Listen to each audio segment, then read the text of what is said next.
Hello नमस्कार दोस्तों, स्वागत है आप सबका एक बार फिर से आपके अपने YouTube चैनल एनके क्लासेस में। तो दोस्तों, आज के हमारे वीडियो का टॉपिक रहेगा फिजिक्स क्लास 12 का एक मोस्ट इंपॉर्टेंट टॉपिक, वैद्युत द्विध्रुव के कारण निरक्षीय रेखा पर वैद्युत विभव means electric potential due to electric dipole on equatorial line. तो चलिए दोस्तों, बिना देरी के शुरू करते हैं आज की अपनी वीडियो। तो फ्रेंड्स, हमने पिछली वीडियो में ये कवर कर लिया था कि what is electric potential. Electric potential क्या होता है, इसको हम बोलते हैं वैद्युत विभव।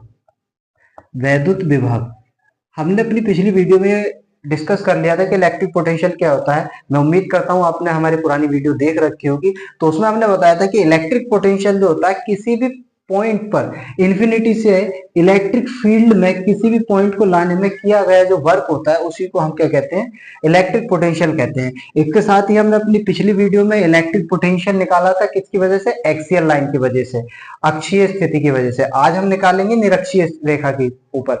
तो चलिए दोस्तों, शुरू करते हैं। तो सबसे पहले हम डायग्राम ड्राइव करेंगे। तो मान लीजिए हमारे पास ये एक इलेक्ट्रिक डाइपोल है, इसको बोलते हैं वैद्युत द्विध्रुव ए बी, हमारे पास ये। और मैंने पिछली वीडियो में ही बताया था कि इन दोनों के बीच की दूरी हमेशा 2l होती है, 2l से डिनोट करते हैं। ठीक है। अब यहां पर इक्वेटोरियल लाइन पर कोई एक पॉइंट मान लो, ये इक्वेटोरियल पोजीशन पर एक पॉइंट है P। तो यहां से यहां की जो डिस्टेंस है, इसको मान लेते हैं हम r डिस्टेंस, यानी कि ये जो डिस्टेंस है वो r है और ये पॉइंट O है, ये मिडल में है इसके वो पॉइंट। तो जब ये पॉइंट इसके बीच में, तो ये वाली डिस्टेंस कितनी होगी, L, और ये वाली डिस्टेंस भी L होगी, तभी तो दोनों मिला करके 2L आएगा। तो जब ये है तो हम मान लेते हैं यहां से इसको मिला देंगे, क्योंकि यहां से क्या लगेगा, इलेक्ट्रिक पोटेंशियल होगा, वो हम निकालेंगे। सिमिलरली यहाँ पर इसको मिला देंगे। तो हम ये पता है हमें कि B यानी इलेक्ट्रिक पोटेंशियल का फॉर्मूला होता है 1/4πε0 Q/r, ये इसका फॉर्मूला होता है। तो यहां ये r जो होता है, ये होती है डिस्टेंस, ये r डिस्टेंस होता है।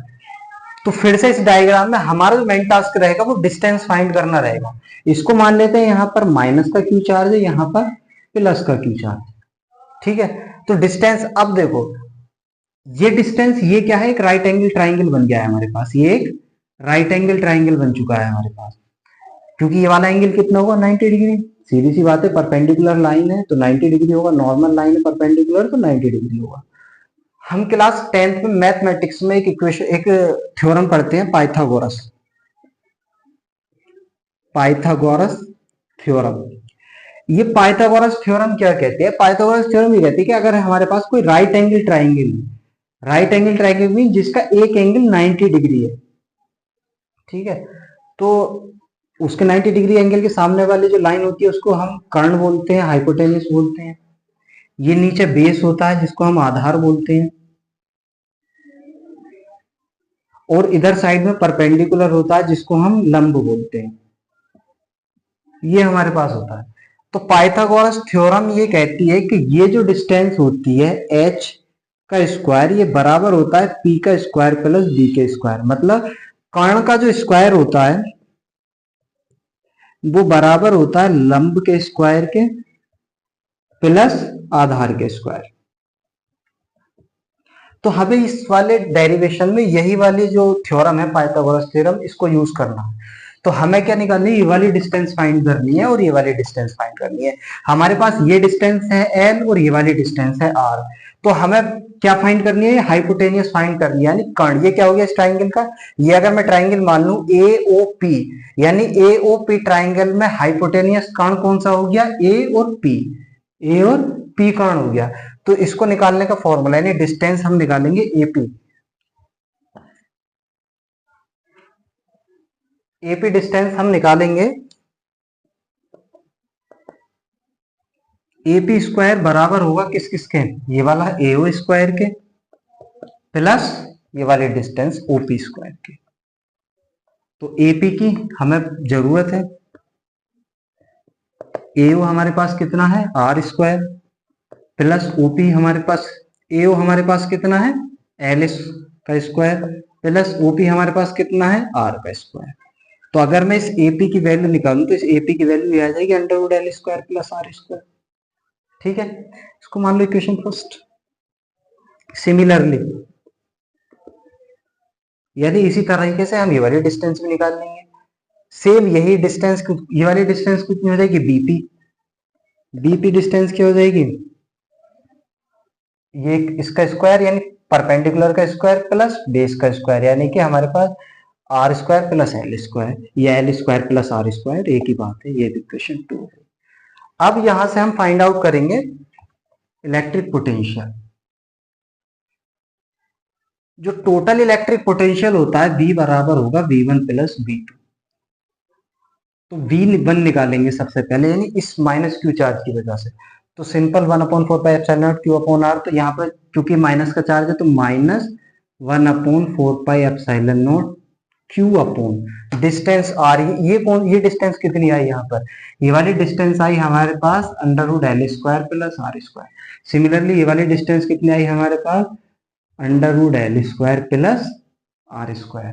ठीक है, तो ये फिर से कुछ डिस्टेंस R कितनी है हमारे पास, √L² प्लस R²। इक्वेशन हो गई 1। इसी तरीके से हमें ये जो प्लस क्यू चार्ज है यानी ये बीपी, ये निकालना है इस पे। तो V2, इसको इक्वेशन हम मान लेंगे 3। B2 क्या होगा, 1/4πε0, क्योंकि यहाँ पर पॉजिटिव चार्ज है तो माइनस का साइन आना नहीं है, इंटू Q/ डिस्टेंस यहाँ पर भी कितनी है, L² प्लस R², क्योंकि अल्टीमेटली हमें डिस्टेंस कौन सी ले रही है यहाँ, B से लेकर के P तक के बीच की डिस्टेंस, और डिस्टेंस कितनी है यहाँ पर भी √L² प्लस R²। इसको मान लो इक्वेशन 4। अब जैसा कि हमने ये देख लिया कि दोनों इक्वेशन को जोड़ने पर हमें क्या मिलेगा, टोटल इलेक्ट्रिक पोटेंशियल मिलेगा। तो हमें B निकालना है, तो B बराबर इन दोनों को जोड़ दो, V1 यानी minus 1/4πε0 Q/√L² plus R² plus 1/4πε0 Q/√L² plus R²। अब जब आप इस चीज को ध्यान से देखेंगे, ऑब्जर्व करेंगे, तो देखो हमारे पास दो टर्म है और दोनों सेम टर्म है। यहाँ भी 1/4πε0 Q/√L² प्लस R², यहाँ भी 1/4πε0 Q/√L² प्लस R²। लेकिन यहाँ पर ये माइनस की है और यहाँ पर ये पॉजिटिव है, यानी यहाँ नेगेटिव है, यहाँ पॉजिटिव है, और इन दोनों को जोड़ना है। तो सिंपल सी बात है, ये दोनों माइनस होकर के कितना आ जाएगा, 0। भाई हमें पता है कि ये देखो, अगर मैं ये कहूं कि हमारे पास 2 - 2 है, तो यहाँ भी 2 है, यहाँ भी 2 है, प्लस का है माइनस का है, यानी कि अगर 2 में से 2 हटा देंगे तो कितना आएगा, 0। सिमिलरली यहाँ पर अगर ये 1 यूनिट है और 1 यूनिट में से 1 यूनिट घटा रहे हैं हम, तो कितना आ जाएगा, 0 आ जाएगा। दोनों आइडेंटिकल टर्म है, एक प्लस का एक माइनस का है, तो क्या हो गया, इलेक्ट्रिक पोटेंशियल 0। तो हमारा जो इलेक्ट्रिक पोटेंशियल होता है, यानी वैद्युत द्विध्रुव के कारण निरक्षीय रेखा पर जो वैद्युत विभव होता है, इक्वेटोरियल लाइन पर जो इलेक्ट्रिक पोटेंशियल होता है ड्यू टू इलेक्ट्रिक डाइपोल, वो कितना होता है, 0 होता है।